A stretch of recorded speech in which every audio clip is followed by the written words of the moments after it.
So it is a simple, well, we shouldn't say that. It's a simple miracle. Jesus provides and returns the ability to see to this person in a very simple way. Saliva mixed with mud, mixed with soil, and that mud was put into his eyes, and then he told him, go and wash your eyes in the Siloam pool. And he recovered his vision. In the recovery groups, they have a book that is called the 12 and 12. There's no disciples. It's called the 12 and 12 because of the steps. The steps are 12.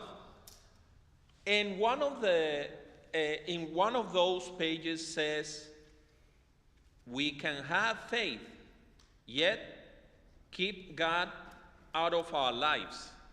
Whoa, I say it again. We can have faith, yet keep God out of our lives. I really appreciate you coming here to support our churches. I'm so glad that I'm not worshiping by myself, and you come and you pray and you sing, and that's great. But the real test, it's outside. When you go about your life, that's the real test. Here it's easy to have faith. Well, we are in this setup, and well, that's what we do. We believe in God. Our songs, our actions here on the altar and everything are expressions that we have faith in the presence of God, and that's good. Good, we did a good thing. The real test, like I said, starts when we go through those doors and we go about our life. When suffering, when temptation, when situations that we don't get it. Why is this happening to me? And some of us start crying, some of us start getting angry, I don't know if God or whatever, but we don't get it. Why this is happening to us? And I would highly recommend that we stop for a little bit and we ask Jesus to do the same thing out there. If he can do it here today, that's perfect. And I know for sure he's gonna do it. If you have the open heart and open mind to let him do it. But when you are going through a test outside, I highly recommend that you bring your faith and put it to work, because that's when we need it to work, outside. And how we do that? Well, we got to stop for a little bit. We are, especially the younger ones here, we are part of this society of the instant gratification. Everything works if it's done right there.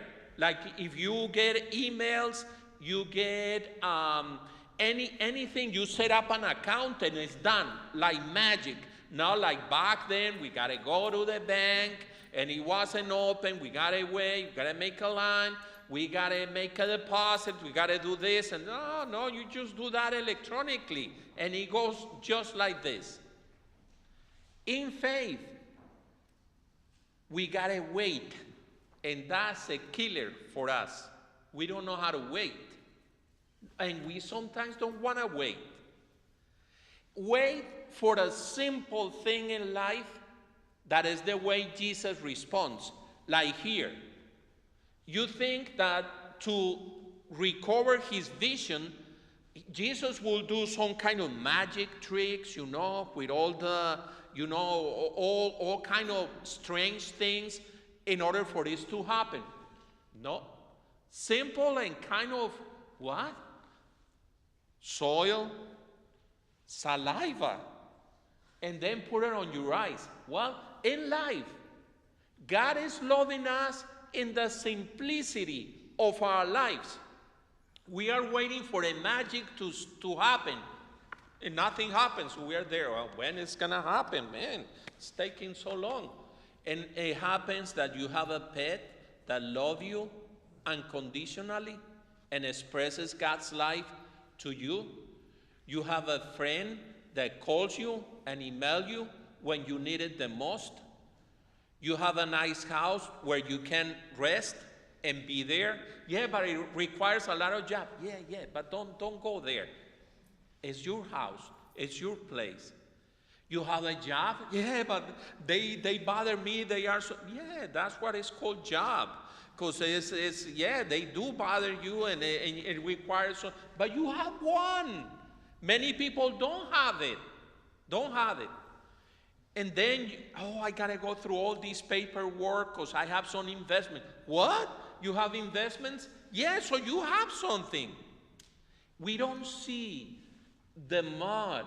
We don't see the saliva. We don't see the soil in our lives because we are too busy waiting for something bigger, extraordinary to happen.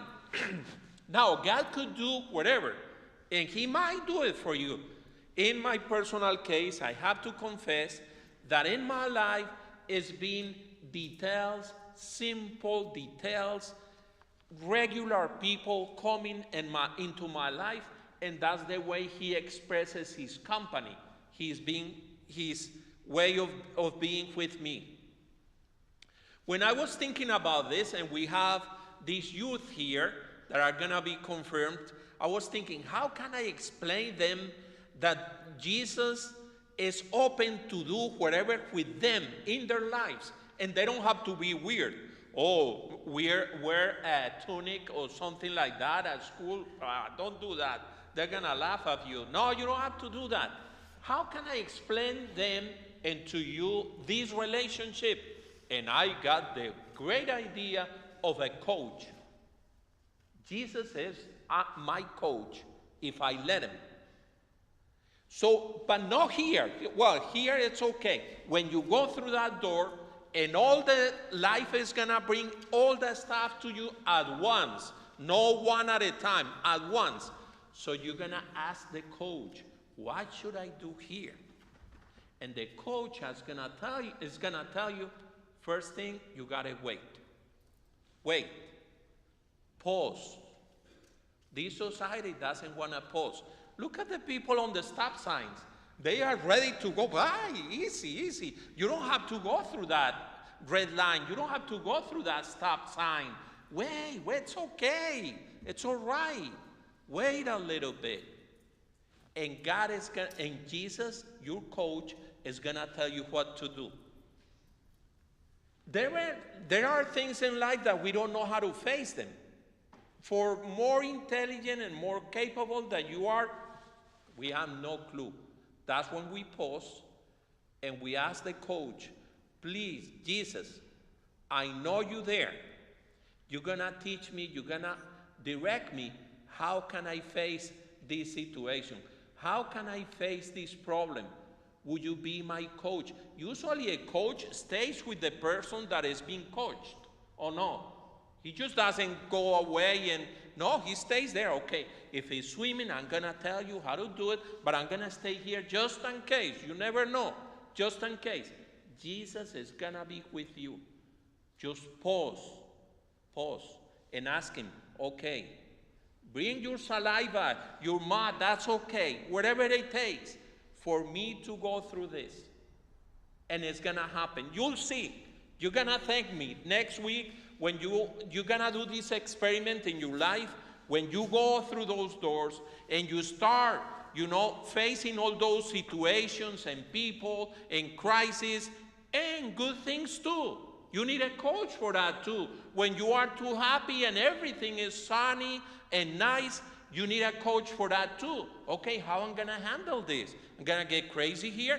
No, enjoy and give thanks, because sometimes it's sunny, but sometimes it's raining and it's snowy too. So we are the people of faith. We are the people that trust in the presence of Jesus.